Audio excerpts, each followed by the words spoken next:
হ্যাঁ, একটু দেখেছি।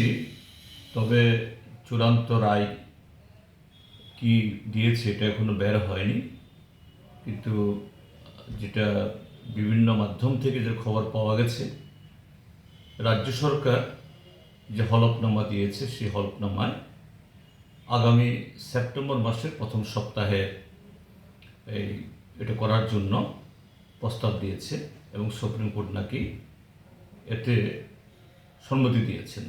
তো একটা কথা আছে, লেট বেটার দেন নেভার, অর্থাৎ দেরিতে হলেও যে 5টা বছর ধরে ত্রিপুরাজ্যের এডিসি এলাকার জনগণের যে গণতান্ত্রিক অধিকার হরণ এবং সেখানে একটা নির্বাচিত সরকার বা নির্বাচিত ভিলেজ কমিটি না থাকার ফলে রাজ্য সরকার, বিশেষ করে তার বড় শরিক ভারতীয় জনতা পার্টি, দুর্নীতির যে একটা এই কি বলে রাস্তা খুলেছিল, এটা বন্ধ হওয়ার একটা পদক্ষেপ মাননীয় সর্বোচ্চ আদালতের হস্তক্ষেপের মধ্য দিয়ে এই পদক্ষেপ নেওয়া হলো। এটা ভালো দিক, আমি এটাকে স্বাগত জানাচ্ছি।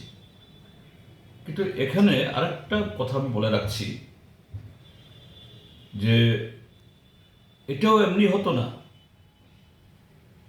যে এই শরিক দলেরই একটা পক্ষের তরফ থেকে এই সর্বোচ্চ আদালতে কেস দায়ের করার পরেই মাননীয় সর্বোচ্চ আদালত তার এই সম্মতি বা এই পদক্ষেপ নিয়েছেন। কেন এটা হবে? এখন যে শরিক দলটি দিল্লিতে গেছে, অর্থাৎ সুপ্রিম কোর্টে, একদিক থেকে তারা ক্রেডিট নেওয়ার চেষ্টা করবেন। হ্যাঁ, একটু ক্রেডিটের বিষয় আছে, নাই কথা বলছি না, কিন্তু আরেক দিক থেকে এই ক্রেডিট নেওয়াটার মধ্যেও একটা কায়েমি স্বার্থ, একটা কম্প্রোমাইজ আছে। কম্প্রোমাইজটা কি? এখানে এই দুটি দল মিলে সরকার চালাচ্ছে,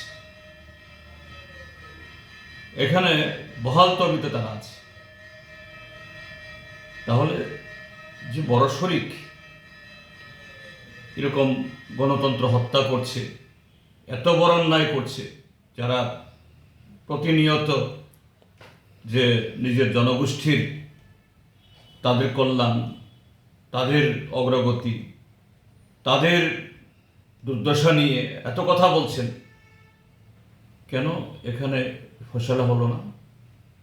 যদি বড় শরিক যদি এতে অপারগ হন, অস্বীকার করেন, কেন এখান থেকে বেরিয়ে আসেন না? তো এই জায়গাতেই একটা কম্প্রোমাইজ, অর্থাৎ কোথাও একটা বড় স্বার্থ যাতে হারিয়ে না যায়, হাতছাড়া না হয়ে যায়, এই কম্প্রোমাইজ করেছে। কাজে এটাও একটু বলা দরকার। যাই হোক, যে এই পদক্ষেপ ইতিবাচক। আমাদের পার্টি, আমরা সর্বশক্তিতে লড়াই করব। 100% আসনে আমরা আমাদের প্রার্থী দেব, সেপ্টেম্বরে হোক বা নভেম্বর। বিনা যুদ্ধে এমনিতেই নানা ধরনের এই কি বলে এই বিজেপি মাথার মধ্যে একটা লড়াই করে এরা দখল করে নিয়ে গেছে।